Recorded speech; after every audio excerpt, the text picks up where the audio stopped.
Ma'am live कर दियो। हाँ जी मैम लाइव है। अच्छा थैंक यू।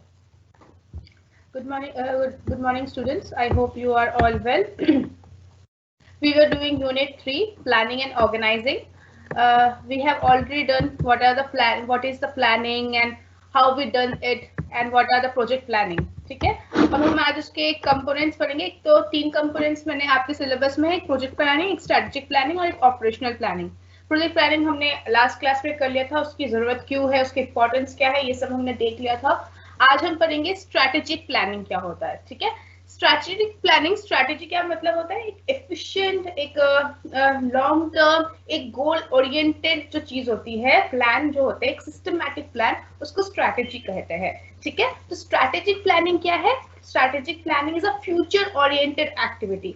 आप पारदर्शिता हो, मतलब आप दूर की देख पा रहे हो, आप दूर की समझ पा रहे हो कि मैंने अपने बिजनेस एनवायरनमेंट को देखा, मैंने अपना माइक्रो एनवायरनमेंट, मैक्रो एनवायरनमेंट को देखा और मुझे समझ आ रहा है कि फ्यूचर में गवर्नमेंट ये लॉज चेंज कर सकती है, या इस प्रोडक्ट का डिमांड अभी कम हो रहा है तो मुझे न्यू प्रोडक्ट लाना पड़ेगा अपने बिजनेस में, या फिर मुझे इनोवेशन लाना पड़ेगा। That is a strategic planning. You are future oriented towards your business activities. You are able to foresee what are the benefits you can get, what are the strengths, what are your opportunities, what are your weaknesses. You are able to find out that. So strategic planning क्या है? एक future oriented activity है which tends to determine the organizational strategy and used to set priorities, which is undertaken by top level management. Strategic planning कौन करते हैं? Top level management. ठीक है, एक हायरार्की में सबसे ऊपर टॉप मैनेजमेंट होता है, देन मिडिल मैनेजमेंट होता है, देन लोअर लेवल मैनेजमेंट होता है। ठीक है, तो ये जो ऊपर के टॉप है वही टॉप मैनेजमेंट, वही स्ट्रेटेजिक प्लानिंग करते हैं। जो सीईओज हो गए या मैनेजिंग डायरेक्टर्स हो गए, they are responsible for doing strategic planning for the organization.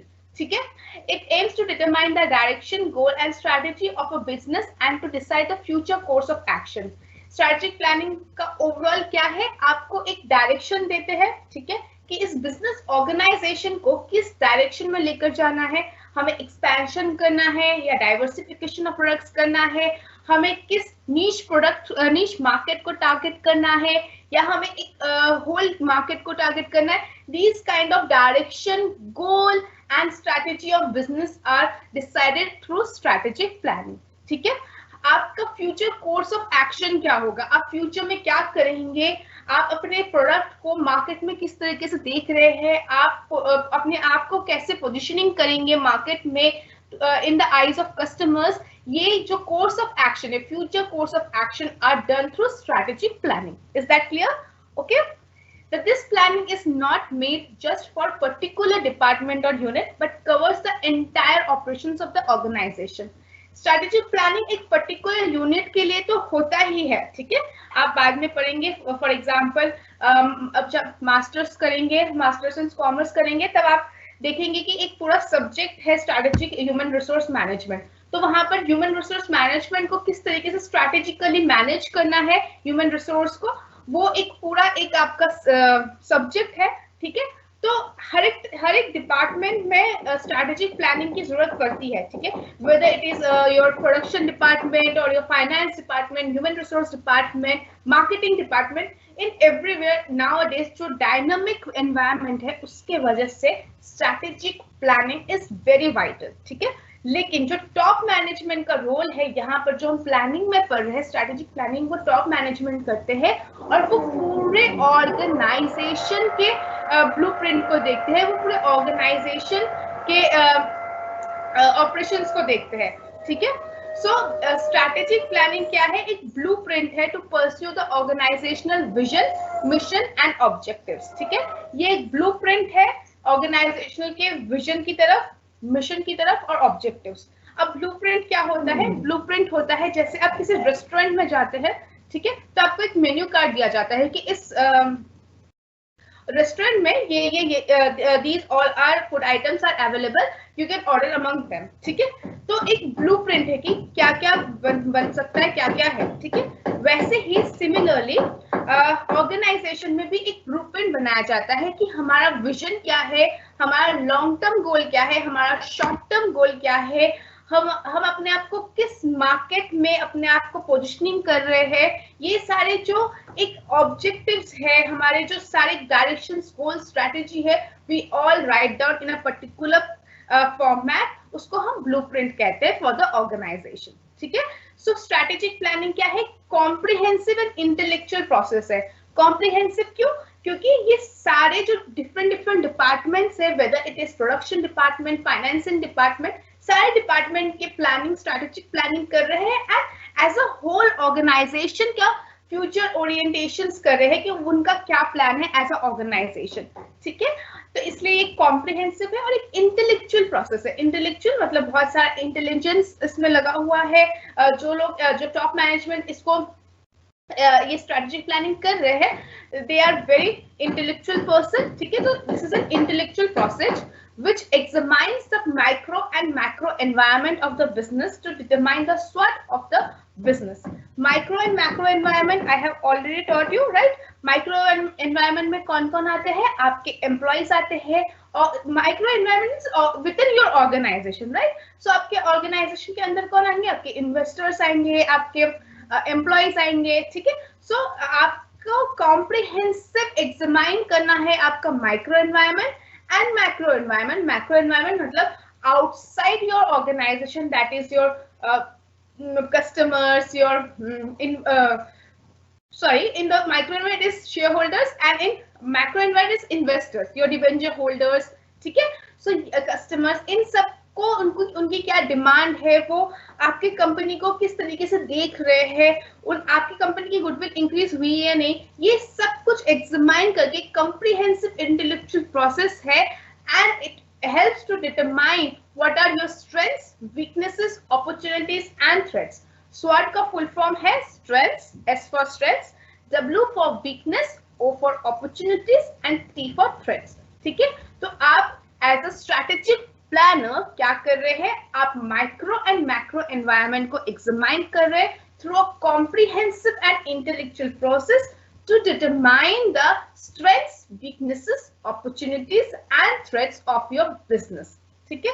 So it can be called as an analytical process. Analytical मतलब जहां पर क्वांटिटेटिव टेक्निक्स इन्वॉल्व है। क्वांटिटेटिव टेक्निक्स मतलब जहां पर कैलकुलेशंस इन्वॉल्व है, जहां पर आपको स्ट्रैटेजिकली सोचना पड़ रहा है, जहां पर आपको इंटेलेक्चुअली सोचना पड़ रहा है। बहुत सारे एनालिटिक्स इस पर निर्भर कर रहे हैं कि क्या आपका साइकिल प्रोडक्शन साइकिल रहा है। ये सब जो एक comprehensive thing that makes it a strategic planning, okay. तो एग्जाम्पल ऑफ स्ट्रैटेजिक प्लानिंग क्या है? फॉर एग्जाम्पल कोई FMGC बिस्किट कंपनी है, फॉर एग्जाम्पल आप ले लीजिए पार ले लीजिए ब्रिटानिया ले लीजिए। तो वो क्या चाहते हैं कि इस साल 2022-23 के जो टर्म है उसमें मैं ये चाहता हूँ एज अ बिजनेस ऑर्गेनाइजेशन, मेरा अभी तक मार्केट शेयर 35% था, लेकिन मैं चाहता हूँ नेक्स्ट फाइनेंशियल ईयर तक मेरा मार्केट शेयर 55% हो जाए, ठीक है। तो इसके लिए मैं क्या करूंगा? एज अ ऑर्गेनाइजेशन क्या करूंगी? मैं ऑर्गेनाइजेशन का डेवलपमेंट चाहूंगी। कैसे? मैं देखूंगी कि मेरा प्रोडक्ट क्यों कस्टमर को पसंद आ रहा है, दैट इज माय स्ट्रेंथ, क्यों पसंद नहीं आ रहा है, दैट इज माय वीकनेसेस, उनको मैं एनालाइज करूंगी। साथ ही साथ मैं ये देखूंगी कि मार्केट में क्या अपॉर्चुनिटीज आ रही है, क्या जो कस्टमर्स है उनका टेस्ट प्रेफरेंसेस कहीं दूसरी तरफ डाइवर्ट हो रहा है कि नहीं, ठीक है। जैसे उनको कोई चॉकलेट फ्लेवर या कुछ डिफरेंट फ्लेवर्स तो पसंद नहीं आ रहे इन बिस्किट्स, और मेरे जो थ्रेट्स है, जो कंपटीटर्स है, वो कैसे रिएक्ट कर रहे हैं, ये सबको मैं अच्छी तरह परखूंगा as a strategic planner and will try to capture my share from 35% to 55%. That is a strategic planning, and the steps I will take for this planning is called a strategic planning. Okay. साथ ही साथ मैं pastel analysis भी करूंगी। Pastel analysis क्या होता है? Political, P for political, E for economic, S for social, T for technological, L for legal and E for environment. Political मतलब कोई गवर्नमेंट के रूल्स रेगुलेशंस या फिर गवर्नमेंट चेंज हो रहा है उसके वजह से कोई इम्पैक्ट पड़ रहा है कि नहीं मेरी ऑर्गेनाइजेशन में। इकोनॉमिक मतलब डिमांड सप्लाई कितना अच्छा है, ठीक है, इन्फ्लेशन हो रहा है कि नहीं, ये सब मैं देखूंगी as a strategic planner in economic through PESTLE analysis. फिर सोशल, ठीक है, उसके बाद टेक्नोलॉजिकल, कोई टेक्नोलॉजी के थ्रू चेंजेस आ पा रहे हैं कि नहीं, ठीक है, इस बिस्किट बनाने में कोई टेक्नोलॉजी अगर मैं लेकर आ रहा हूँ तो इससे मेरी कॉस्ट रिड्यूस हो रही है। कॉस्ट अगर रिड्यूस होगी तो मैं प्राइस भी कम दाम में दे पाऊंगा कस्टमर को। तो जो पहले 10 रुपीज में दे रहा था मैं एज MRP, वो मैं अभी 8 रुपीज करके दे पाऊंगा। अगर 8 रुपीज करके दे पा रहा हूँ तो लोग और अफोर्ड कर पा रहे हैं, तो hence the market share will automatically will increase, ठीक है। तो मैं टेक्नोलॉजी में भी कोई चेंजेस ला सकता हूँ या नहीं, ये भी मैं देखूंगा थ्रू पेस्टल एनालिसिस, ठीक है। साथ ही साथ मैं लीगल एनवायरमेंट कंडीशंस को भी देखूंगी कि एनवायरमेंट में कोई चेंजेस आ रहे हैं कि नहीं, उसकी वजह से मेरे जो कंपनी है या फिर मेरा जो प्रोडक्ट है उसमें कोई इम्पैक्ट पड़ रहा है कि नहीं, कोई लीगल रूल्स एंड रेगुलेशंस है कि नहीं। सोशल में ये है कि लोगों का टेस्ट एंड प्रेफरेंसेस क्या है, कुछ वेस्टर्न कल्चर का इन्फ्लुएंस तो नहीं आ रहा। These all analysis are come under strategic planning. Okay, is that clear? Let's come to the next component, that is operational planning, ठीक है। ऑपरेशनल प्लानिंग क्या है कि आप ऑपरेशन क्या होता है, आपके जो डे टू डे एक्टिविटीज होते हैं बिजनेस में उसको ऑपरेशंस कहते हैं, ठीक है। जैसे आपका डे टू डे एक्टिविटीज, एक फैक्ट्री को रन करने के लिए लेबर को इस मशीन में इतने आवर्स काम करने हैं, ठीक है, so that is the operations. या फिर राम को, फॉर एग्जांपल एक लेबर है, राम को एक बिस्किट बनाने के लिए सबसे पहले रैपर बनाना पड़ता है। उस रैपर के लिए कितने लेबर आवर्स की जरूरत है, उसमें क्या क्या उसको प्रोसीजर करने पड़ेंगे, that comes under the operations. Okay, so the process which determines the day-to-day activities of a business in pursuit of strategically plans is known as operational planning. Operation सब कर रहे हैं, एक ऑर्गेनाइजेशन को चलाने के लिए ऑपरेशन सभी कर रहे हैं, ठीक है। From the lower level of management to top level of management, everyone is doing their part of operations, right? तभी उनको सैलरी मिल रही है, तभी उनको रेम्युनरेशन मिल रहा है, ठीक है। तो वो ऑपरेशनल प्लानिंग जो कि स्ट्रैटेजिकली हो, जो कि सोचे कि ऐसे करके ऑपरेशनल प्लानिंग करना है कि मैं अपने कंपटीटर्स से, मेरी ऑर्गेनाइजेशन मेरे कंपटीटर्स से एक अच्छे बेटर प्लेस में हो। मतलब द अल्टीमेट मोटिव इस क्या है कि आपका मार्केट शेयर इंक्रीज हो। मार्केट शेयर आपका कब इंक्रीज होगा, जब आपके विद इन ऑर्गेनाइजेशन आपके ऑपरेशंस बहुत प्रॉपरली अकम्प्लिश्ड हो रहे हैं, आपके जो ऑपरेशंस है वो प्रॉपरली प्लान्ड है, ठीक है। तो that is your operational planning, कि मैंने स्ट्रैटेजिकली इतना अच्छा डे टू डे एक्टिविटीज को मैनेज करके रखा है, एक set rules and regulations follow कर रहे हैं मेरे एम्प्लॉइज, तब जाकर वो एक स्ट्रैटेजिकली एक प्लानिंग क्रिएट होता है, ऑपरेशनल प्लानिंग क्रिएट होता है, ठीक है। So it is done to complement and support the strategic planning to accomplish the organizational goals. जो स्ट्रैटेजिक प्लानिंग है उसका ही कंपोनेंट है ऑपरेशनल प्लानिंग। ऑपरेशनल प्लानिंग आप अगर स्ट्रैटेजिकली करेंगे then only you can achieve that strategic planning. Okay, तो operational planning basically क्या है, जो आपके ऑपरेशंस है, ठीक है, कि कौन डे टू डे एक्टिविटीज की क्या करेगा, किसका क्या एक्टिविटी है, कौन किसको रिपोर्ट करेगा, these all are comes under the purview of operational planning, ठीक है। So in this process, short-term objectives of the company that are in alignment of strategic goals are determined and mean to achieve those objectives are also found. ये एक ऐसा process है जहां पर जो हमारे शॉर्ट रन ऑब्जेक्टिव्स हैं, for example month में हमें फॉर एग्जांपल 100 किलोस हमें बिस्किट्स प्रोड्यूस करने हैं। तो 100 किलोस अगर हमें बिस्कुट प्रोड्यूस करने हैं तो हमें पर डे कितना करना पड़ेगा वो हम डिटरमाइन करेंगे। साथ ही साथ पर डे अगर for example let's say 10 turns हमें 10 किलोस हमें बिस्किट्स प्रोड्यूस करने हैं, तो वो 10 किलोस में अगर मॉर्निंग शिफ्ट में कितना किलो प्रोड्यूस होगा, आफ्टरनून शिफ्ट में कितना होगा, इवनिंग शिफ्ट में कितना होगा, नाइट शिफ्ट में कितना होगा, और किसका क्या रूल, क्या काम है, क्या ऑपरेशंस है, कौन किसको रिपोर्ट करेगा, किसकी कब कहाँ प्रॉब्लम आ सकती है, ये सब आता है ऑपरेशंस में। तो जो ऑपरेशंस को ढंग से प्लान करना है, एक प्रॉपर वे में planning, that comes under the purview of operational planning. Okay, so ये एक शॉर्ट रन ऑब्जेक्टिव है कि मंथ के एंड में मेरा ये टारगेट फुलफिल होना चाहिए, तो that for that we have to do operational planning, ठीक है। And it is mean to achieve those objectives, जो शॉर्ट रन ऑब्जेक्टिव्स है उसका ये जरिया है थ्रू ऑपरेशनल प्लानिंग। एक सिस्टमैटिक, एक प्रॉपर वे में आप अपने ऑपरेशंस को, डे टू डे एक्टिविटीज को एक प्रॉपर वे में करवा सकते हैं, ठीक है। Middle level management performs the function of operational planning process. Under this planning, the organizational structure is clearly defined for specific line of authority. आपने क्लास 11th में बिजनेस स्टडीज में पढ़ा होगा कि ऑर्गेनाइजेशन में डिफरेंट हायरार्की होती है, कौन किसको रिपोर्ट करेगा, authority, responsibility, line of chain, delegation, ये सब आपने पढ़े होंगे। फिर से आप इसी यूनिट में पढ़ेंगे इन द नेक्स्ट क्लास, तो आपको ये सब चीजें पता है। तो ऑपरेशनल प्लानिंग का भी उसमें एक बड़ा महत्व है, रोल है, कि इसमें आप डिटरमाइन करते हैं कि कौन किसको रिपोर्ट करेगा, कौन किस काम के लिए रिस्पॉन्सिबल है, फिर किसकी क्या डे टू डे एक्टिविटीज है, ये सब मैनेज कौन करते हैं, मिडिल लेवल मैनेजमेंट, ठीक है। तो मिडिल लेवल मैनेजमेंट की ये रिस्पॉन्सिबिलिटी है to do the operational planning. Okay, this structure is then classified into various departments for which planning is to be performed individually while aligning the efforts with a long-term strategic plan to reach the organization vision. तो आपको ये समझ में आ रहा होगा कि operational planning क्या है, कि एक पार्ट है स्ट्रैटेजिक प्लानिंग की। अगर आप मंथ का ऑपरेशनल प्लानिंग के टारगेट को आप अचीव कर रहे हैं, थ्रू ऑपरेशनल प्लानिंग आप टारगेट अचीव कर रहे हैं, then ultimately you are benefiting towards a strategical planning, जो कि लॉन्ग टर्म प्लानिंग है, जो कि कंपनी के विजन मिशन को अलाइन करता है, मतलब सक्सेसफुली फुलफिल करने की कोशिश करता है, ठीक है।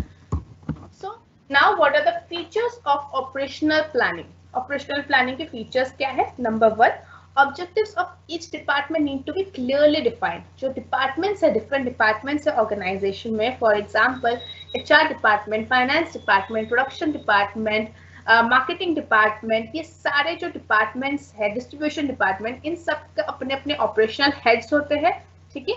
वो operational heads जो है वो middle level management में आते हैं and they do the operational planning, ठीक है। तो वो हर एक डिपार्टमेंट के अपने अपने ऑब्जेक्टिव सेट करते हैं, उनको क्लियरली डिफाइन करते हैं, एंड दे मेक श्योर कि किसकी क्या अथॉरिटी है, कौन किसको कितना काम डेलीगेट करेगा, एंड किसका क्या डे टू डे एक्टिविटीज होंगी, एंड दस this operational planning comes into effect. Okay, next feature is achievement of the desired result according to the pre determined major.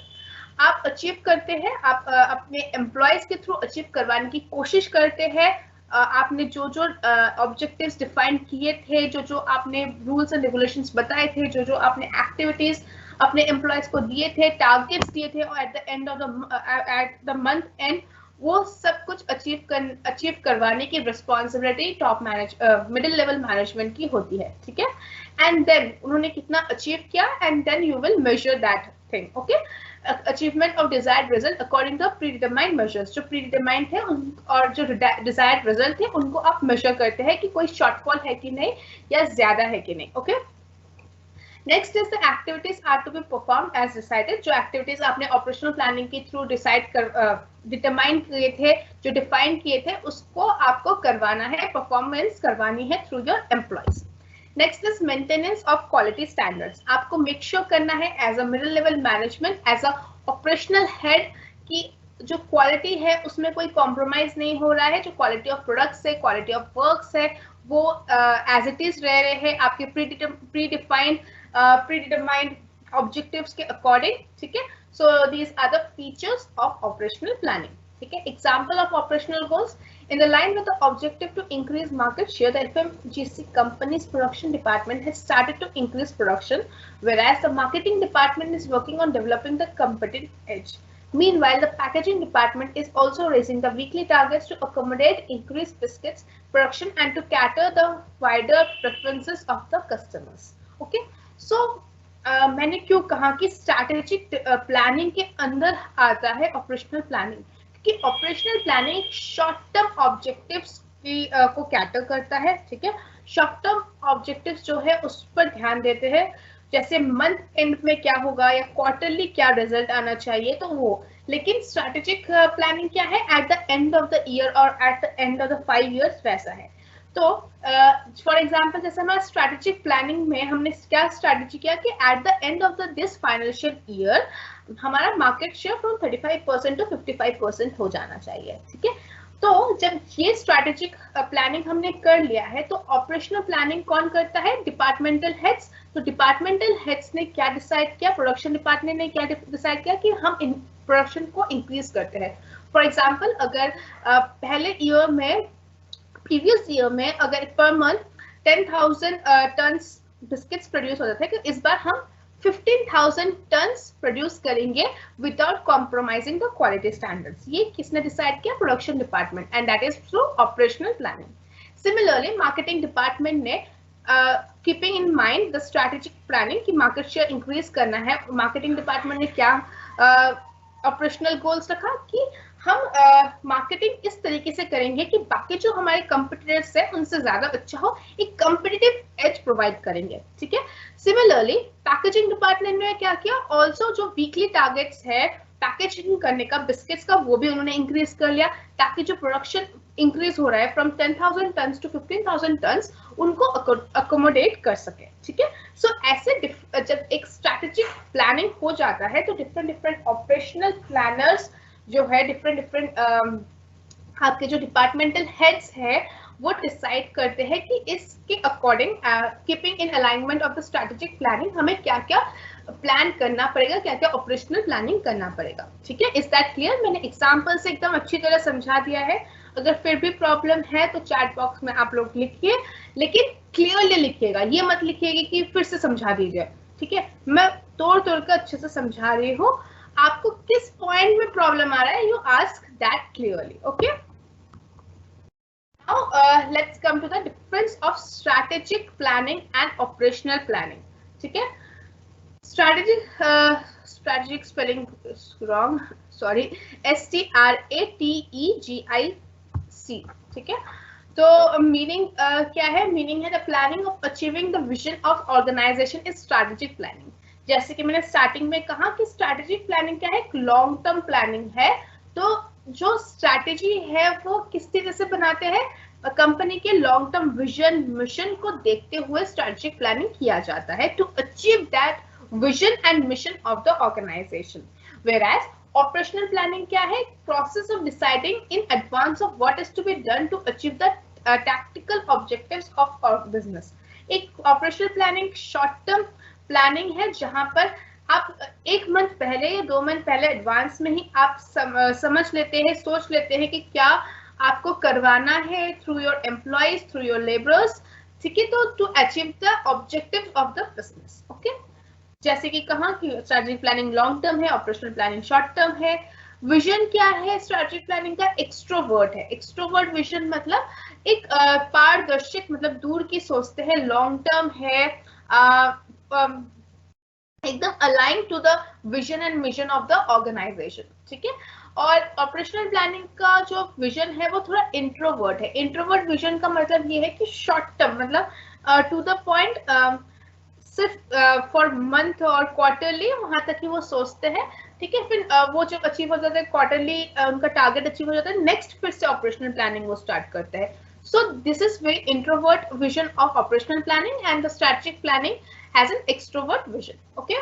So strategic planning के creator कौन है, top management, and operational planning के creator कौन है, middle management।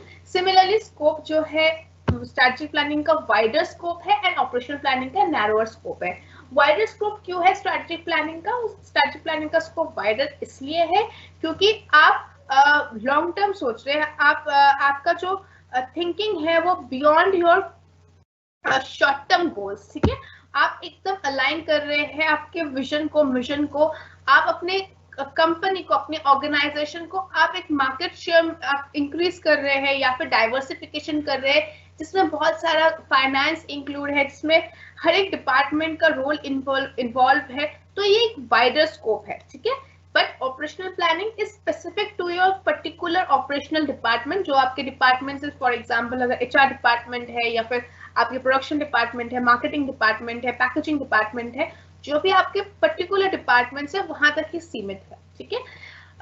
Changes are usually not effected frequently, only at the time of changes in external environment. जो strategic planning में जो आपने अगर एक साल बाद आप अपनी कंपनी को इस पोजीशन में देखना चाहते हैं, इसके लिए आपने ये rules and regulations and plans आपने लेट डाउन कर लिया है, उसके बाद ज्यादा चेंजेस लाने की जरूरत नहीं पड़ती है।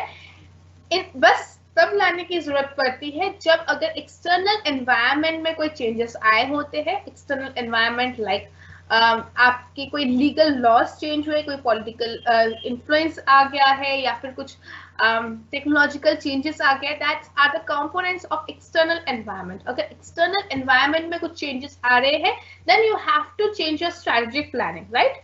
क्योंकि आपको अपने अपॉर्चुनिटीज थ्रेट्स भी देखने पड़ेंगे। अपॉर्चुनिटीज थ्रेट्स अगर आप नहीं देखेंगे तो आप you will become not a profit earning organization, ठीक है। Operational planning में frequent changes, modifications, alterations to meet the objectives timely. Plans change after each achieved goals, ठीक है। Frequent changes, modifications, alterations की जरूरत पड़ती है in operational planning। क्यों? Frequent changes जैसे मैंने टारगेट रखा है, फॉर एग्जाम्पल इस मंथ के एंड में मेरा 15,000 टन्स बिस्किट्स प्रोड्यूस होने चाहिए, ठीक है, in alignment of the strategic planning, जहां पर मार्केट शेयर 35% से 55% करना था मुझे। तो अगर मुझे वो अचीव करना है, फॉर एग्जांपल मैंने देखा कि अब तक पहले 10,000 यूनिट्स बन रहे थे, तो डे 1 में मैंने देखा कि उतनी एफिशिएंसी नहीं है इन द एम्प्लॉइज। तो पहले मैंने सोचा था कि डे 1 का टारगेट 15,000 पैकेट्स बनाना था, लेकिन जो एम्प्लॉइज हो they are only able to achieve the target of 11,000। तो अब मैंने नेक्स्ट डे के लिए क्या कर दिया, मैंने उसको 12,000 टारगेट रख दिया, ठीक है। तो मैंने ये मॉडिफिकेशन किया, ऑल्ट्रेशन किया, फ्रीक्वेंट चेंजेस किया according to the output and efficiency of the employees, ठीक है। तो ऑपरेशनल प्लानिंग में फ्रीक्वेंट चेंजेस हो सकते हैं। साथ ही साथ फॉर एग्जांपल मैंने अगर ऑपरेशनल प्लानिंग फॉर क्वार्टरली किया है या मंथली बेसिस पे किया है, उस मंथ का एंड होने के बाद मैं फिर से न्यू टारगेट अचीव करने के लिए मैं फिर से ऑपरेशनल प्लानिंग करूंगी। So there are frequent changes in operational planning, but there are less changes in strategic planning. Now let's come to the outlook. Planning of vision, mission and objectives are there in strategic planning, whereas planning of day-to-day operational complementing activities are there in the operational plan. Okay? Now let's move to the next topic, which is decision making process. Decision making क्या होता है कि आपको organisation में बहुत सारे decisions लेने पड़ते हैं कि प्रोडक्ट कैसा होगा, उसकी पैकेजिंग कैसी होगी, डिफरेंट काइंड्स ऑफ आपके पास डिसीजन लेने के मौके होंगे, डिसीजन लेने के चांसेस होंगे, आपको डिसीजन लेना पड़ेगा, ठीक है। सो एक पर्टिकुलर कोई भी डिसीजन हो, whether it is related to a packaging or it is related to marketing, it is related to production, it is related to the diversification of the organization or the products, anything, you have some step by step process, ठीक है। तो क्या process है decision making process, ठीक है। Decision making process में सबसे पहले आता है आपका रिकॉग्नाइजेशन ऑफ नीड। आपको रिकॉग्नाइज करना पड़ेगा कि आपकी जरूरत क्या है, ठीक है, उस हिसाब से ही आप डिसीजन ले पाएंगे, right.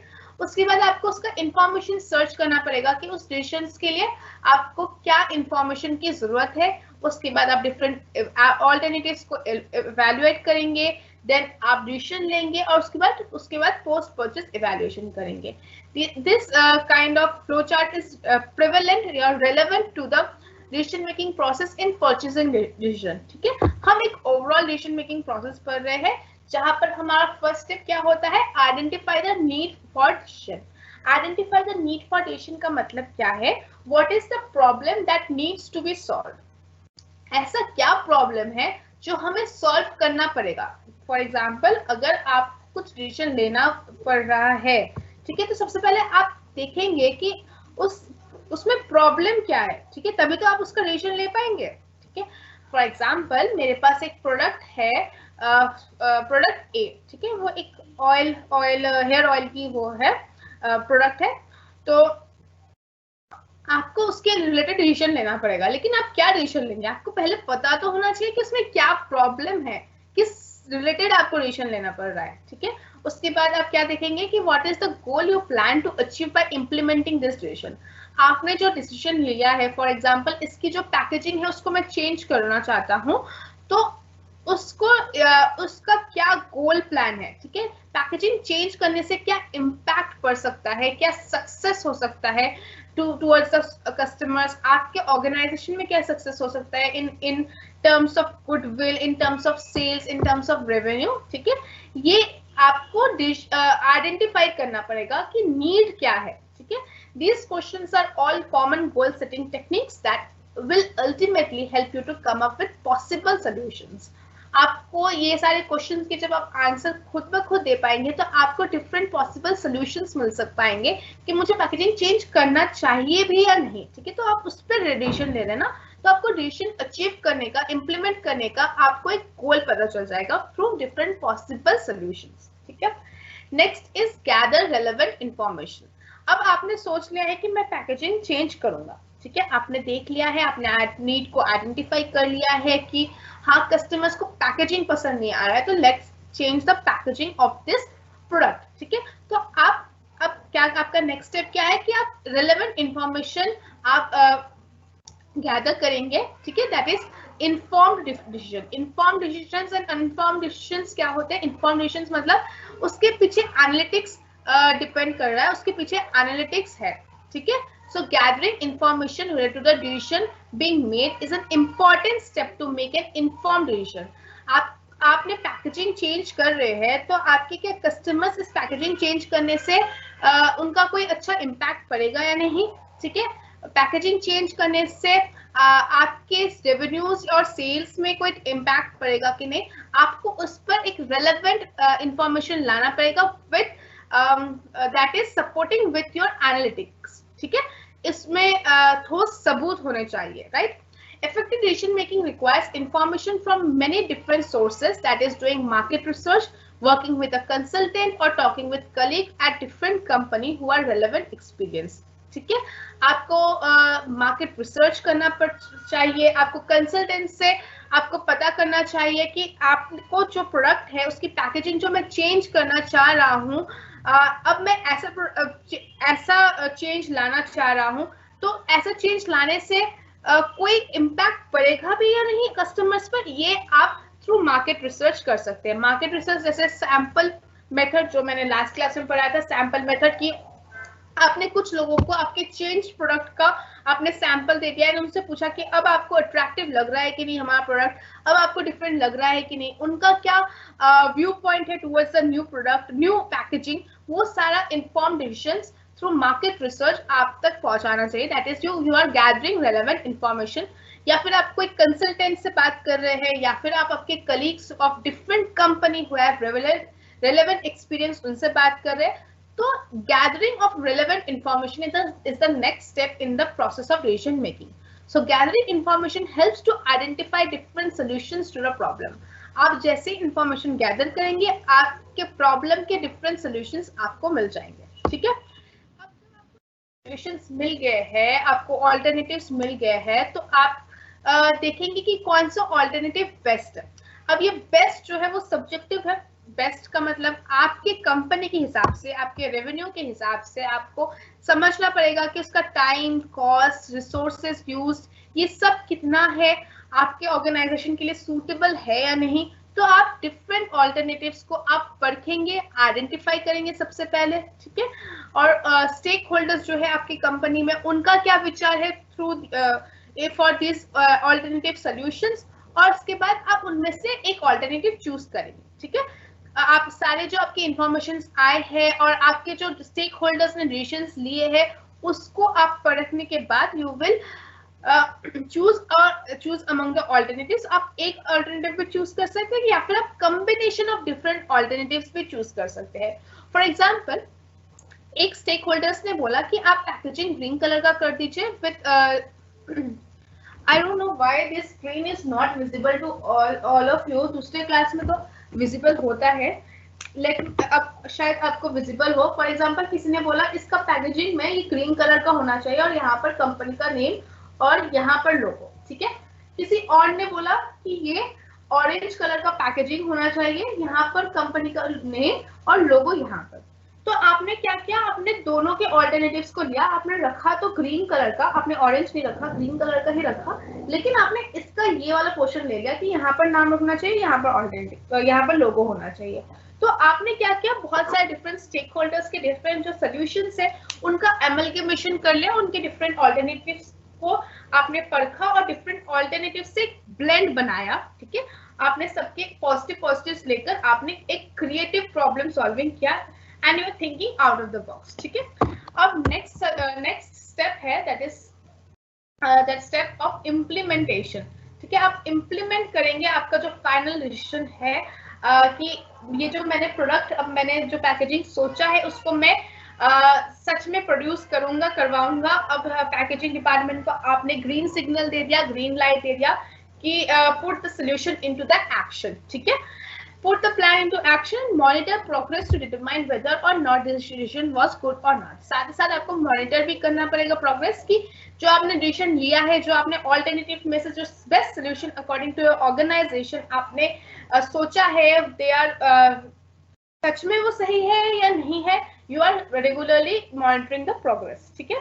Next is review decision and its impact. आपको जो आपके सक्सेस मैट्रिक्स है उसके थ्रू आप मॉनिटर करेंगे, आप रिव्यू करेंगे कि आपका जो डिसीजन है और उसका इम्पैक्ट सच में क्या पड़ा है. जो एक्चुअल प्रॉब्लम था, जो आपने स्टेप 1 में देखा था नीड रिकॉग्नाइजेशन में कि क्या नीड है, उसके हिसाब से क्या जो आपका सोल्यूशन है वो सही है कि नहीं. सो उसका इम्पैक्ट क्या पड़ रहा है, पॉजिटिव इम्पैक्ट पड़ रहा है, नेगेटिव इम्पैक्ट पड़ रहा है टुवर्ड्स द स्टेक होल्डर्स को बेनिफिट हुआ है कि नहीं, उन पर क्या इम्पैक्ट पड़ा था, ये सब कुछ आप रिव्यू करेंगे. और अगर इसमें आपको लग रहा है कि ये सब नेगेटिव के टुवर्ड्स है तो आप अपने डिसीजन को फिर से चेंज करेंगे. और कैसे चेंज करेंगे, you will do all the steps again from step 1 to step 6. Okay,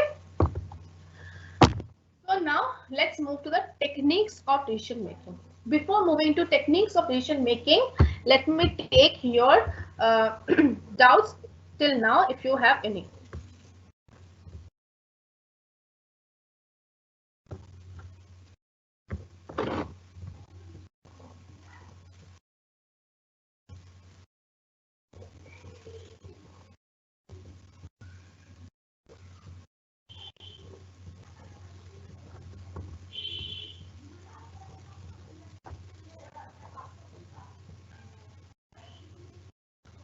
good morning everyone. थोड़ा बिजी स्केड्यूल चल रहा है मेरा आजकल, तो इसलिए मैं भी नोट्स प्रोवाइड नहीं कर पा रही हूँ. At the end of this week, मतलब नेक्स्ट वीक के एंड तक मैं नोट्स प्रोवाइड कर दूंगी.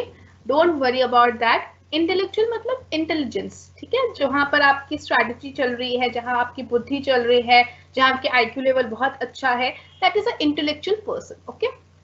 माइक्रो एंड मैक्रो एनवायरनमेंट मैंने यूनिट 2 में पढ़ाया है, यूनिट 1 में पढ़ाया है, फिर भी मैं और एक बार रिपीट कर रही हूँ. माइक्रो एनवायरनमेंट एक बिजनेस का वो होता है जो इंटरनल एनवायरनमेंट होता है, जो ऑर्गेनाइजेशन के अंदर जो लोग हैं, जो एम्प्लॉइज है, they are come under the purview of micro environment. और मैक्रो एनवायरनमेंट क्या है, जो ऑर्गेनाइजेशन के आउटसाइड में है, जो इन्वेस्टर्स हो गए आपके, या फिर कस्टमर्स हो गए आपके, या आपके क्रिएटर्स हो गए. these all are come under the purview of macro environment, ठीक है. SWOT is strengths, weakness, opportunities and threats. We will discuss this in अभी भी हम डिस्कस करेंगे थोड़ी देर बाद. Strategic planning does not lead you कि आप किस डायरेक्शन में जाएंगे. ये आप एज अ स्ट्रैटेजिक प्लानर आपकी जिम्मेदारी है कि आप अपने ऑर्गेनाइजेशन को डायरेक्शन दे, विजन दे, ठीक है निशा. तो strategic planning tells the location of resources in a particular direction और नॉट, ऐसा नहीं है.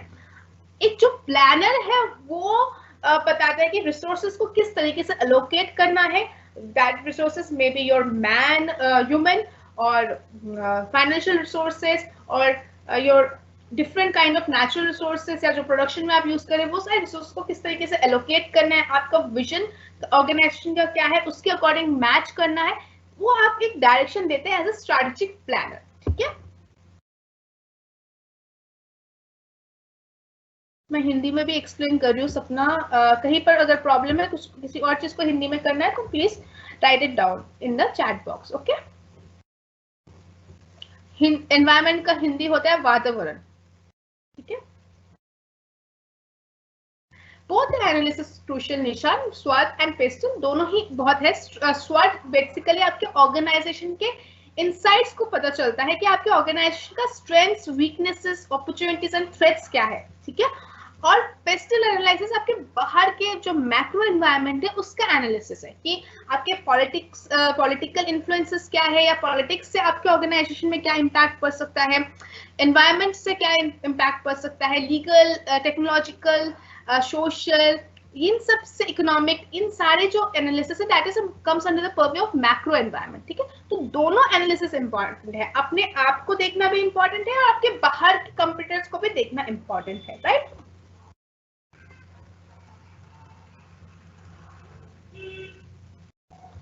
Why all the scrutinization of various environmental impacts comes under the strategic planning? Because strategic planning एक comprehensive और intellectual process है, ठीक है, जहां पर strategic planner अपने आप को एक अच्छे better position में डालना चाहते हैं, अपने revenues, अपने sales को increase करना चाहता है, तो उसके लिए आप it is very necessary to scrutinize your various environmental impacts. अब आप नहीं पता करेंगे कि आपके अंदर क्या strengths है, आप किस डायरेक्शन में जाना चाहते हैं एज कैरियर वाइज, तो आप कैसे आगे बढ़ेंगे, राइट। वैसे ही सिमिलरली ऑर्गेनाइजेशन में भी अगर ऑर्गेनाइजेशन को पता नहीं होगा कि उनके ऑर्गेनाइजेशन का क्या स्ट्रेंथ है, क्या वीकनेसेस है, क्या अपॉर्चुनिटीज है, क्या थ्रेट्स है, या फिर उनके कंपटीटर्स क्या टेक्नोलॉजी ला रहे हैं, या फिर जो कस्टमर्स है उनके नीड्स एंड प्रेफरेंसेस क्या है, अगर आप इन सबको स्क्रूटिनाइज नहीं करेंगे, इनको एनालाइज नहीं करेंगे, then how can you can do a strategic planning. So for making your organization in a better position, it is the responsibility of the strategic planner to scrutinize all the environmental impacts, okay.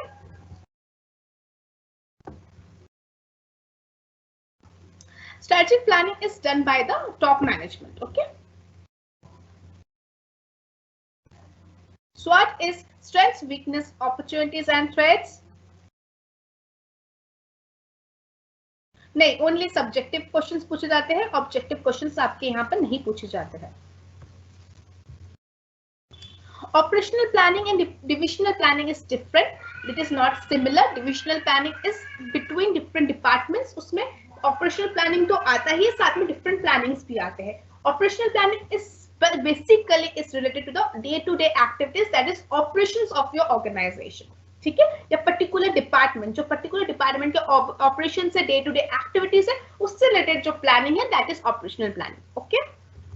Is that clear निशान? सेडिमेंटल photos में है tactical objective, जो objective को आप solve, जो realistic objectives है, जिस objectives को आप फुलफिल कर सकते हैं, ठीक है। अब मैं ये अगर अचानक से मैं एक स्टार्टअप हूँ, मैं एक न्यू एंटरप्रेन्योर हूँ और मैंने ये ऑब्जेक्टिव रख लिया है कि इन द नेक्स्ट ईयर मेरा जो सेल्स होना चाहिए वो 1000 करोड़ होना चाहिए, that is not a tactical objective, you should have a reliable objectives, ठीक है। Vision of operational planning, vision of strategic planning, vision ये होना चाहिए, जो भी ऑर्गेनाइजेशन का विजन है उसके साथ अलाइन होना चाहिए स्ट्रैटेजिक प्लानिंग में, और ऑपरेशनल प्लानिंग का विजन होना चाहिए, जो स्ट्रैटेजिक प्लानिंग का विजन है उसके साथ ऑपरेशनल प्लानिंग का अलाइनमेंट होना चाहिए, ठीक है।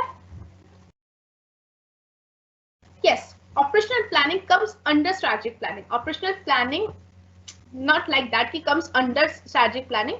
ऑपरेशनल प्लानिंग क्या है, एक छोटा हिस्सा है स्ट्रैटेजिक प्लानिंग का, कि आप जो भी ऑपरेशन प्लानिंग करेंगे वो आप ये सोच कर करेंगे कि हमारे ऑर्गेनाइजेशन का स्ट्रैटेजिक प्लानिंग क्या है, ठीक है। बेटा I am again and again you are explaining Muskaan, दोनों डिफरेंट है बेटा, क्योंकि प्लानिंग और ऑपरेशनल, आप स्ट्रैटेजिक प्लानिंग में आप होल सम कर रहे हैं, पूरे ऑर्गेनाइजेशन का कर रहे हैं, और ऑपरेशनल प्लानिंग में आप पर्टिकुलर डिपार्टमेंट का आप strategic day to day functioning का कर रहे हैं, ठीक है। यस, दोनों ही बिजनेस रन करने के लिए है, बट दोनों का अपना अपना स्पेसिफिक एरिया है, उस एरिया के अकॉर्डिंग वो कर रहे हैं। When environment is uncertain, alterations can be done. Yes, क्यों नहीं कर सकते, चेंजेस ला सकते हैं. जैसे अगर कोई, जैसे डिमोनेटाइजेशन हो गया था तो पेटीएम ने भी उससे पहले एक स्ट्रैटेजिक प्लानिंग किया होगा कि हम ऐसे ऐसा करेंगे इस फाइनेंशियल ईयर में, लेकिन जैसे डिमोनेटाइजेशन हो गया उनको एक अच्छा आइडिया आ गया कि अब ऐसे ऐसे करना चाहिए. अब क्यूआर कोड्स लगा देते हैं ऑर्गेनाइजेशन डिफरेंट शॉप्स में, तो क्या है कि लोग ऑनलाइन पेमेंट से कर पाएंगे. तो उन्होंने क्या किया, अपने स्ट्रैटेजिक प्लानिंग में कुछ डिफरेंस लाए, ऑल्ट्रेशन लाए. तो alterations are always welcome in strategic planning as well as in operational planning.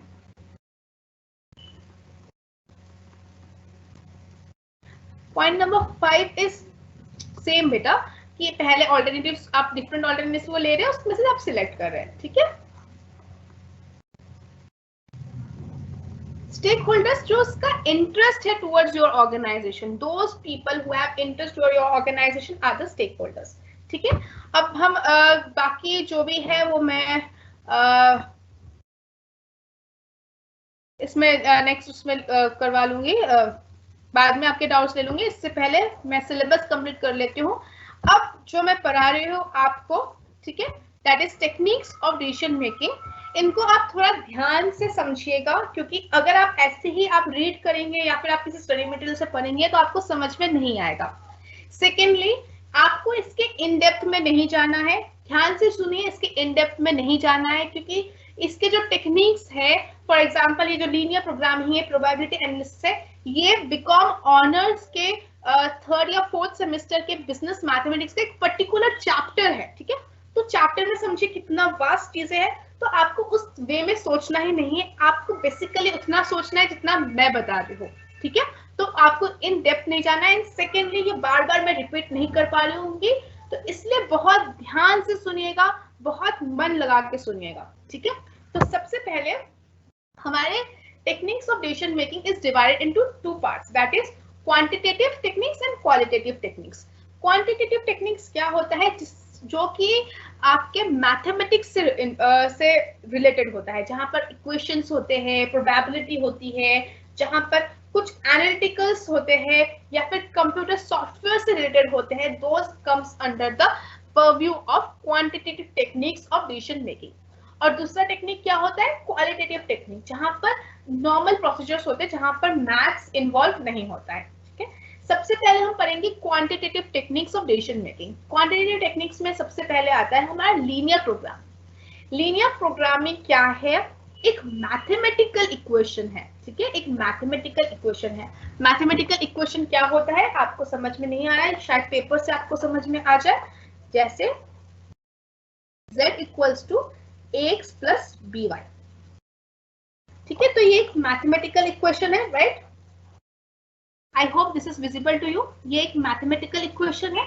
तो लीनियर प्रोग्रामिंग एक मैथमेटिकल इक्वेशन है जहां पर different variables of program production, variables of production क्या क्या होते हैं, लैंड, लेबर. ठीक है. ये जो डिफरेंट वेरिएबल्स है प्रोडक्शन के या फिर जो रॉ मटेरियल्स है, ये जो वेरिएबल्स है उनका एक लीनियर रिलेशन है. लीनियर रिलेशन किसको कहते हैं, लीनियर रिलेशन उन चीजों को कहते हैं जिनका पावर टू द पावर 1 है. ठीक है. जैसे y कंपोनेंट का y कोफिशिएंट का पावर 1 है, x कोफिशिएंट का पावर भी 1 है. तो वो इक्वेशन जहां जिसके पावर 1 होता है, जहां पर टू द पावर 2 नहीं होता है, 3 नहीं होता, उसको हम लीनियर इक्वेशन कहते हैं. ठीक है. तो लीनियर प्रोग्रामिंग एक ऐसा मैथमेटिकल इक्वेशन है जहां पर वेरिएबल्स ऑफ प्रोडक्शन को एक लीनियर रिलेशन में डाला जाता है. ठीक है.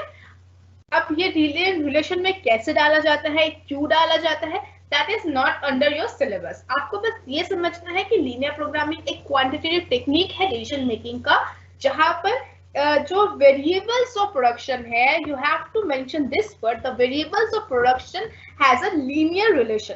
ठीक है. जहां पर मैनेजर जो है वो जो स्कैर्स रिसोर्सेज होते हैं, स्कैर्स मतलब लिमिटेड रिसोर्सेज होते हैं. फॉर एग्जांपल जो आपके नेचुरल रिसोर्सेज है, कोल है, आपके पेट्रोलियम है, ये दीज और आर द नेचुरल रिसोर्सेज. ये स्कैर्स भी है और लिमिटेड भी है, मतलब खत्म हो सकते हैं, डिप्लीट भी हो सकते हैं और साथ में साथ लिमिटेड भी है. और साथ ही साथ डिफरेंट कंपटीटर्स है जो उनको यूज कर रहे हैं. ठीक है. तो आपको क्या करना है एज अ मैनेजर, आपको एक लीनियर रिलेशन क्रिएट कर रहे हैं, एक मैथमेटिकल इक्वेशन क्रिएट कर रहे हैं that assumes that variables of productions are linear relation. ठीक है, लीनियर क्या होता है? जिसकी पावर टू द पावर 1 होती है, जहां पावर 2 नहीं होती है। और आप क्या कर रहे हैं, जो आपके स्केर्स और लिमिटेड रिसोर्सेज है उसको आप ऐसे तरीके से आप मैथमेटिकल इक्वेशन बना रहे हैं जिससे आपका जो बेनिफिट है वो मैक्सिमाइज हो और जो आपकी कॉस्ट है वो मिनिमाइज हो, ताकि आपकी वेस्टेज और इनएफिशिएंसी ना हो। ठीक है, मैं फिर से बता रही हूँ, आप अपने रिसोर्सेस को इस तरीके से लीनियर रिलेशन में डालते हैं, आप अपने वेरिएबल्स ऑफ प्रोडक्शन को, रिसोर्सेस को इस तरीके से एक लीनियर इक्वेशन में डालते हैं जिससे आपका जो बेनिफिट है थ्रू दोज रिसोर्सेस वो मैक्सिमम हो, आपके प्रॉफिट्स जो है वो मैक्सिमम हो और आपका जो कॉस्ट हो वो मिनिमाइज हो, ताकि वेस्टेजेस और इनएफिशिएंसी कम हो। ठीक है, इज दैट क्लियर? ठीक है, आपको बस इतना ही लिखना है, आप किस तरीके से लीनियर इक्वेशन क्रिएट करते हैं, क्यों करते हैं, क्या होता है, this is not in your syllabus. ठीक है, आपको बस इतना समझना है कि क्या है लीनियर प्रोग्रामिंग। मैथमेटिकल इक्वेशन है जहां पर वेरिएबल्स ऑफ प्रोडक्शन का एक लीनियर रिलेशन होता है जो कि एलोकेट करते हैं स्कैर्स एंड लिमिटेड रिसोर्सेज को, ताकि आपकी जो बेनिफिट्स है, प्रॉफिट्स है वो मैक्सिमाइज हो और आपकी कॉस्ट जो हो वो मिनिमाइज हो, ताकि आपकी इनएफिशिएंसी और वेस्टेजेस कम हो। ठीक है, आप इस इक्वेशन के थ्रू एक ऑप्टिमल प्रोडक्ट मिक्स बनाते हैं कि कौन सा प्रोडक्ट कितना डालने पर, कितने रिसोर्सेज कितना डालने पर आपको क्या आउटपुट मिल सकता है।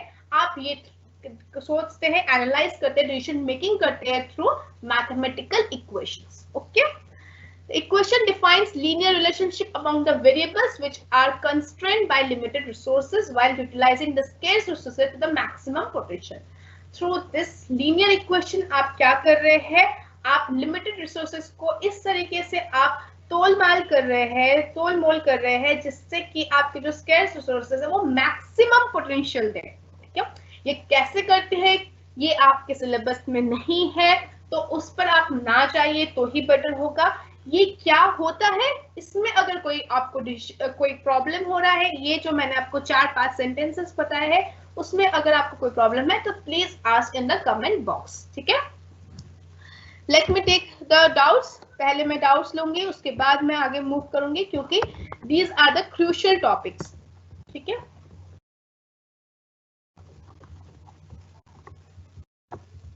वेलकम खुशबू। ठीक है, इससे रिलेटेड कोई भी डाउट्स है बेसिकली फॉर लीनियर प्रोग्रामिंग, उससे प्लीज मुझे जल्दी से जल्दी मुझे डाउट पूछिए क्योंकि हमारे पास टाइम बहुत कम है। Yes, government organization also have top, middle level and lower level of management. सारे ऑर्गेनाइजेशन के पास top, middle and lower level organization होते हैं।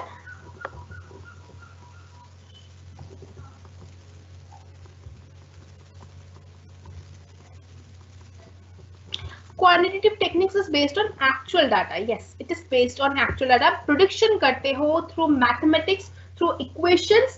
ठीक है, so that is based on data. It is analytical.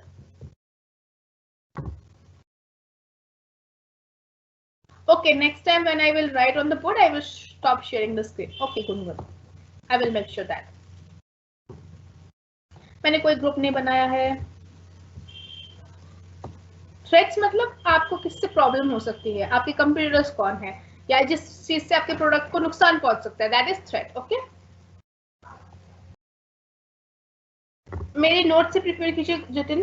ठीक है, इस वाले के स्टडी मटेरियल है उससे प्रिपेयर करिए। एग्जाम अभी मार्च के मिड में होगा, उसके लिए घबराइए मत। ठीक है, अभी 1.5 मंथ्स है, सिर्फ अभी हम मिड सिलेबस में पहुंचे, बाकी उसमें भी मिड सिलेबस में पहुंचे। ओपन बुक एग्जाम ही होगा। ठीक है,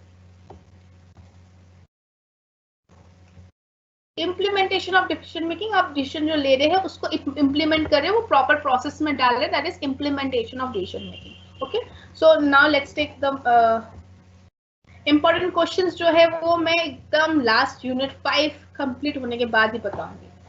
ठीक है,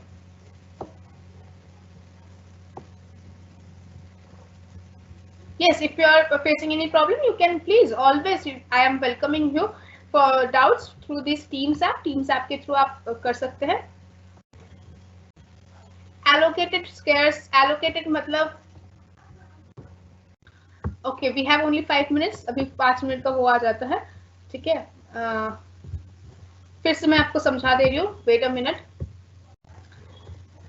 स्कैर्स मतलब होता है जो लिमिटेड रिसोर्सेज है, जो कि डिप्लीट हो सकता है, जो नेचुरल रिसोर्सेज है, जो आप फॉर एग्जांपल आप बना रहे हैं शुगर, ठीक है, तो आप शुगर केन ला रहे हैं फार्मर से, तो आप कितने टन्स ला रहे हैं शुगर, फॉर एग्जांपल 500 टन्स एक फार्मर से, 5000 टन्स, लेकिन आप उससे ज्यादा प्रोडक्शन तो नहीं करवा सकते ना फार्मर से। एक खेती में वो जितना प्रोड्यूस कर सकते हैं उतना ही आप ले सकते हैं। आपने जिन जिन रॉ मटेरियल्स से आप जहां से प्रोक्योर कर रहे हैं, आपने जहां जहां उनको बोल के रखा है वहीं से ले सकते हैं। अचानक से आप अपने प्रोक्योरमेंट लोग तो बढ़ा नहीं सकते, तो इसका मतलब क्या है, आपके जो रिसोर्सेस है वो लिमिटेड है, ठीक है। आप किसी लोगों से ही आप अपने रिसोर्सेस को प्रोक्योर कर सकते हैं। आपके जो रिसोर्सेस है वो स्कैर्स है, लिमिटेड है, ठीक है। तो लीनियर इक्वेशन के थ्रू आप डिसीजन मेकिंग लेते हैं, आप मैथमेटिकल इक्वेशन के थ्रू डिसीजन मेकिंग लेते हैं, एंड अज्यूम्स दैट जो प्रोडक्शन के वेरिएबल्स है वो लीनियर रिलेशन में हो, जिससे आपकी जो बेनिफिट है वो मैक्सिमाइज हो और प्रॉफिट जो है वो मिनिमाइज हो, ठीक है। Next we will come to the probability analysis. Probability analysis नाम से ही आपको पता है प्रोबेबिलिटी, हम प्रोबेबिलिटी के थ्रू हम देखते हैं कि ये जो हमने रिलेशन लिया है उसका अकरेंस क्या होगा। From 0 to 1 we will see कि ये जो अकरेंस है वो आने के चांसेस 0 है या कम है। जैसे हम एक डाइस रोल करते हैं तो हम 6 आने के चांसेस क्या है, 1/6, क्योंकि फेवरेबल क्या है 6, only 1, and total number of outcomes क्या है 1 2 3 4 5 6 इन अ डाइस, तो है 6। तो ये मैथमेटिकल इक्वेशन है, आपको मैथमेटिक्स में जाने की कोई जरूरत नहीं है। आपको सिर्फ ये समझना है कि प्रोबेबिलिटी एनालिसिस एक टेक्निक होता है, एक क्वांटिटेटिव टेक्निक होता है ऑफ डिसीजन मेकिंग, जहां पर आप प्रोस्पेक्टिव जो आपकी इवेंट्स है उसको आप वेट करते हैं कि वो कितने उनकी लाइक्लीहुड क्या है, वो कितने देर बाद उनकी अकरेंस होगी, उनकी स्टेक वैल्यू क्या है, उसके साथ आप उसको देन मल्टीप्लाई करते हैं to get the benefit of the decision. Simple है, सिर्फ आपको ये समझना है कि प्रोबेबिलिटी एनालिसिस में क्या है, आप अपने जो इवेंट है जो आप डिसीजन ले रहे हैं उसकी आप लाइक्लीहुड, आप उसकी अकरेंस को वे कर रहे हैं, ठीक है। आपको बस इतना ही समझना है, इसके आगे आपको नहीं समझना है, आपको इसके मैथ्स में, इसके क्वांट में नहीं घुसना है, ठीक है। Next is cost benefit analysis. Cost benefit analysis आप इकोनॉमिक्स में भी पढ़कर आ चुके हैं। कॉस्ट बेनिफिट एनालिसिस क्या है, ये एक टेक्निक है कि जो आपने डिफरेंट ऑल्टरनेटिव्स चूज किए हैं, जैसे मैंने पैकेजिंग के लिए डिफरेंट ऑल्टरनेटिव्स चूज किए, तो किसका कॉस्ट मिनिमाइज है, किसका कॉस्ट कम है और कौन कितना बेनिफिट दे रहा है, इनके बीच में मैं एक एनालिसिस करती हूँ, ठीक है। सो in terms of cost and benefits, so that an alternative where benefit is maximum against cost involved may be selected. मैं डिफरेंट जो मेरे डिसीजंस मैंने लिए थे, डिफरेंट ऑल्टरनेटिव्स, उसमें मैं देखूंगी किसका कॉस्ट सबसे ज्यादा कम है और बेनिफिट सबसे ज्यादा है, वही ऑल्टरनेटिव मैं चूज करूंगी as a decision maker. Is that clear? Cost models may be developed to show cost estimates for each alternative and benefit model to show the relationship between each alternative and its effectiveness. Cost model किसको कहते हैं, जहां पर cost and benefit analysis किया जाता है, उसको develop कर दिया जाता है थ्रू क्वांट्स, एंड हम एस्टिमेट करते हैं कि इसका क्या कॉस्ट हो सकता है एंड उससे क्या बेनिफिट मिल सकता है, और उसके बिटवीन के रिलेशन को हम जज करते हैं and we choose the best out of those alternatives, ठीक है। सिंपल है, कॉस्ट और बेनिफिट को देखेंगे और जो सबसे अच्छा है उसको हम चूज करेंगे। दिस इज दैट सिंपल, आपको इसको सिंपल वे में समझना है। Next is capital budgeting. Capital budgeting क्या है, जैसे आपके ऑर्गेनाइजेशन को किसी चीज को आप प्रोडक्ट आप डेवलप कर रहे हैं, प्रोडक्ट आप बना रहे हैं, या फिर आपको डाइवर्सिफिकेशन करना है, कुछ भी करना है, उसके लिए आपको मनी चाहिए, मनी, एग्जैक्टली मनी, फाइनेंस। तो फाइनेंस के लिए आपको कितना आपका कैश फ्लो आ रहा है, कितना आपके कैश फ्लो इनफ्लो हो रहा है, उसके बाद सबसे पहले आप इनिशियल कैश फ्लो आपका क्या था, सब्सिक्वेंट कैश फ्लो मतलब उसके बाद आपके कैश फ्लोज कितने थे, उसके बाद लास्ट में आपका कैश फ्लो क्या है, आपका पे बैक टाइम पीरियड क्या है। पे बैक टाइम पीरियड क्या होता है, बेसिकली जैसे आपने लोन लिया, ठीक है, आपने for example state bank of India से लोन लिया 1 करोड़ का, तो आपको वो लोन कितने साल बाद चुकता करना है, कितने सालों के अंदर चुकता करना है, दैट इज अ पे बैक टाइम पीरियड, ठीक है। तो कैपिटल बजटिंग एक प्रोसेस है, आपको बस ये समझना, एक डिसीजन मेकिंग टूल है, एक प्रोसेस है, एक मैथमेटिकल फॉर्मूला है, ताकि आप जो आपके इन्वेस्टमेंट प्रोपोजिशंस है, कहां पर आपको इन्वेस्ट करना चाहिए, उसको आप जज करते हैं। कैसे? आप देखते हैं आपकी इनिशियल कैश फ्लो क्या है, सब्सिक्वेंट कैश फ्लो क्या है, टर्मिनल कैश फ्लो क्या है, पे बैक टाइम पीरियड क्या है, इन सबको आप देखकर एक कैपिटल बजटिंग डिसीजन लेते हैं। ठीक है, क्योंकि जो इन्वेस्टमेंट आप कहीं पर कर देंगे that is long term and irreversible. Irreversible मतलब आपने एक जगह पर कहीं पर पैसे डाल दिए तो वहां से आप निकाल नहीं सकते, या फिर आपने किसी एक पैकेजिंग को आपने अप्रूव कर दिया है और उसका प्रोसेस स्टार्ट हो चुका है, देन आप उसको रिवर्स नहीं कर सकते। सो इसमें बहुत ज्यादा कैश आउटफ्लो इन्वॉल्व होता है, तो capital budgeting tool is a very important and crucial for decision making. ठीक है, बस आपको इतना ही समझना है। कैपिटल बजटिंग क्या होता है, this all will become in in third semester financial accounting. जब आप पढ़ेंगे आपको सब समझ में आएगा उस टाइम। अभी आप फर्स्ट सेमेस्टर में हैं, आपको बस इतना ही समझना है कि कॉस्ट बेनिफिट एनालिसिस क्या होता है और कैपिटल बजटिंग क्या होता है, बस that's it. Next is ratio analysis. Ratio analysis क्या है? जैसे आपके ऑर्गेनाइजेशन के एसेट्स है, लायबिलिटीज है, उससे आप एसेट लायबिलिटी रेशियो देख रहे हैं, आपके ऑपरेशनल एफिशिएंसी क्या है, लिक्विडिटी क्या है, उसके हिसाब से मतलब आपके क्विक एसेट्स क्या है, आपके लायबिलिटीज क्या है, उससे आप लिक्विडिटी रेशियो देख रहे हैं। वैसे ही एफिशिएंसी ऑफ ऑपरेशंस आप डिफरेंट रेशियोज के थ्रू आप डिसीजंस ले रहे हैं। So that is ratio analysis. आप क्वांटिटेटिव टेक्निक्स के थ्रू, आप मैथमेटिक्स के थ्रू आप डिसीजन मेकिंग ले रहे हैं through the ratio analysis. That's it, that's simple. Okay, next is simulation technique. Simulation technique क्या होता है? ये बहुत इंपॉर्टेंट है। आप जब पीएचडी भी करेंगे तब भी आपको ये सिमुलेशन टेक्निक हमेशा आएगा, हमेशा आपको पूछा जाता है in interviews and all. Simulation word क्या होता है? किसी एक चीज को, किसी एक बड़ी चीज को मैं अपने फैक्टर प्रोमाइसिस में या कहीं पर जाकर छोटा सा बनाकर उसके बेस्ट कोर्स ऑफ एक्शन को जज करूंगी। ठीक है, फॉर एग्जाम्पल मुझे एक ट्रक बनाना है। ठीक है, मेरा ऑर्गेनाइजेशन ट्रक बनाता है, अब मैंने एंटरप्रेन्योर मैंने स्टार्ट किया है, तो अब मैं सिमुलेशन टेक्निक से मैं डिसीजन मेकिंग करूंगी। कैसे? मैंने एक ट्रक का छोटा मॉडल बना लिया है और छोटे मॉडल से मैंने देखा तो उसमें कितना कॉस्ट इन्वॉल्व हो रहा है, उससे मैं उसको मल्टीप्लाई कर दूंगी, उसमें क्या क्या कंपोनेंट्स लग रहा है, उसमें क्या क्या प्रॉब्लम्स आ रहे हैं, बाकी सारे कंपोनेंट्स के साथ उसका क्या रिलेशनशिप है, उसकी एफिशिएंसी क्या है, ये सब मैं थ्रू सिमुलेशन टेक्निक्स के थ्रू करती हूँ। तो management can simulate complex situation of machines और equipments in order to determine the best course of action. ठीक है, बेस्ट कोर्स ऑफ एक्शन को सिमुलेट करने के लिए हम एक सिमुलेशन टेक्निक यूज करते हैं। जो हमारे जो बड़े बड़े मशीन है, इक्विपमेंट्स है, उनको हम छोटे वे में देखते हैं कि उसका कोर्स ऑफ एक्शन क्या हो सकता है, उसकी प्रोसेस क्या, process building, testing, operationing models in real world problems through the use of mathematical relationships that exist among the critical factors.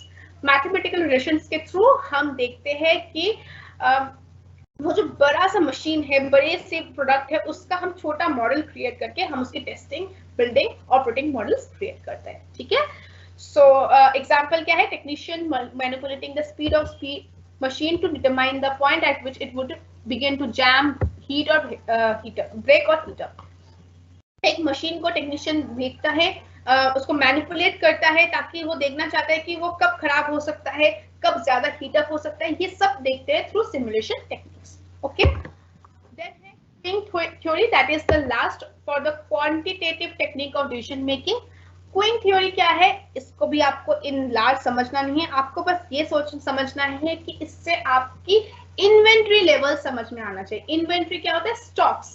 Stocks क्या होते हैं? आपके जो गुड्स है, जो कि आप बना रहे हैं, फिनिश गुड्स है, इन्वेंट्री, उसको आप देखते हैं कि थ्रू आपकी इन्वेंट्री आपके वेयर हाउस में कितनी है, कितनी खराब हो चुकी है, कितनी की डिमांड है, कितनी सप्लाई है, ये सब आप कैलकुलेट करते हैं through mathematics and which is called as queuing theory.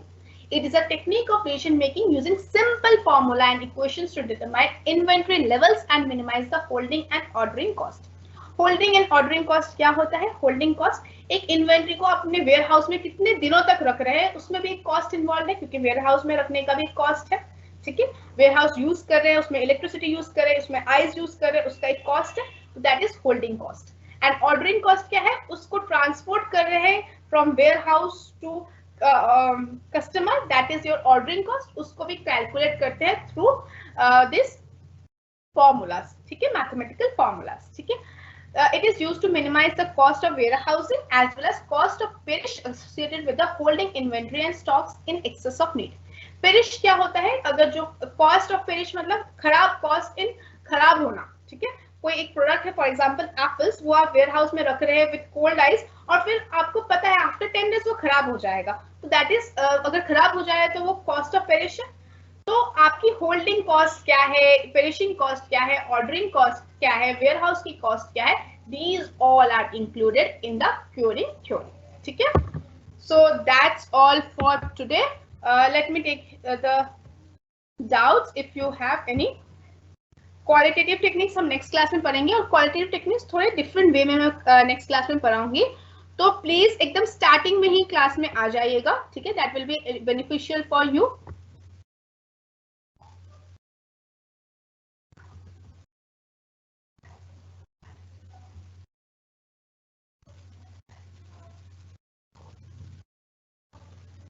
Recognition मतलब पहचानना, ठीक है. Yes, good one. It is true. Effective techniques are for the vision of effective production as well as effective management of the organization. ठीक है. आप probability देखते हैं कि एक इवेंट की अकरेंस के चांसेस क्या है through probability analysis.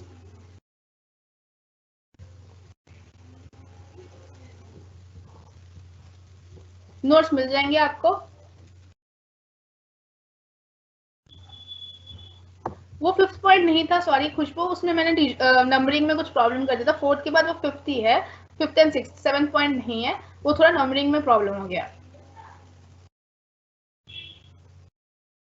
Yes yes yes, true. Sushil, that's true. Political कैसे इम्पैक्ट होगा, जैसे पेस्टल एनालिसिस में फॉर एग्जांपल नेक्स्ट क्लास में आप पढ़ेंगे, क्वालिटेटिव टेक्निक्स में पढ़ेंगे, फिर भी मैं बता दे रही हूँ. जैसे political influence, for example demonetisation हो गया, अचानक से डीमोनेटाइजेशन हो गया. इससे क्या हुआ कि जो नोट्स थे वो सब खराब हो गए, 500,000 के नोट्स, और न्यू नोट्स आ गए. तो एक हड़बड़ी मच गई. इसके वजह से बहुत सारे लोगों को डिमांड्स बढ़ गए हैं फॉर ऑनलाइन ट्रांजैक्शन, जहां पर ये भारत पे, पेटीएम, इन्होंने अपनी अपॉर्चुनिटीज देख ली, ठीक है. तो through these analysis, through political analysis और economical analysis, आप अपने ऑर्गेनाइजेशन को एक अच्छे बेटर पोजीशन में रख सकते हैं, ठीक है. तो पेस्टल एनालिसिस से किसी के लिए थ्रेट भी हो सकता है, किसी के लिए अपॉर्चुनिटी भी हो सकती है, ठीक है. Is that clear Rohit Raj Singh? I think that will B clear.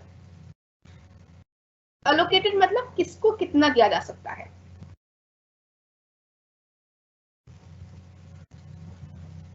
Yes, probability अगर ऑर्गेनाइजेशन अजम्पशन में चलेगी तो रिस्क है, लेकिन ये ऑर्गेनाइजेशन अजम्पशन में नहीं चलती है. इसमें बहुत सारे फैक्टर्स देखे जाते हैं, उनमें डिटेल में जाने की जरूरत नहीं है. बस आपको समझना है प्रोबेबिलिटी एनालिसिस बेसिकली होता क्या है. प्रोबेबिलिटी के थ्रू एनालिसिस करते हैं जिसमें मैथमेटिक्स इन्वॉल्व होता है, जहां पर 0 मतलब अकरेंस होगा या नहीं, 1 मतलब अकरेंस हो रहा है कि नहीं. तो बस फेवरेबल अनफेवरेबल ये देखना है थ्रू प्रोबेबिलिटी एनालिसिस. इसके अलावा आपको डिटेल में नहीं जाना है. लेकिन हाँ, ऑर्गेनाइजेशन अपने अजम्पशन के अकॉर्डिंग नहीं करता है, तो अगर करेगा तो ऑब्वियसली रिस्क है. इसमें डिफरेंट फैक्टर्स देखे जाते हैं, एक्सटर्नल फोर्सेस देखे जाते हैं, स्टेक होल्डर्स के व्यूज देखे जाते हैं, डिसीजन मेकिंग प्रोसीजर्स देखे जाते हैं, बहुत चीजें देखे जाते हैं. उसके अकॉर्डिंग ही प्रोबेबिलिटी एनालिसिस किया जाता है, ठीक है. हाँ, TN Chhabra, you can refer. एक ही क्वेश्चन को बार बार लिखा जा रहा है. Nikhil, what is this?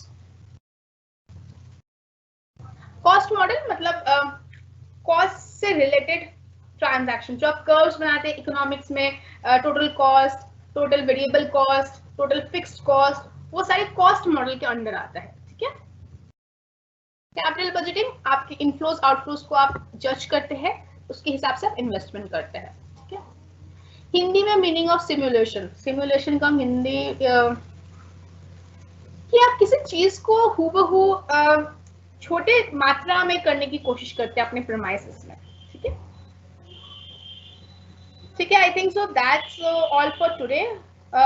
और कोई अगर डाउट होगा तो प्लीज मुझे चैट बॉक्स में डाल दीजिएगा, क्योंकि ऑलरेडी मैं 10 मिनट्स आगे हो गई हूँ. 1 आवर में ही रैप अप करना भी हो गया है, ठीक है.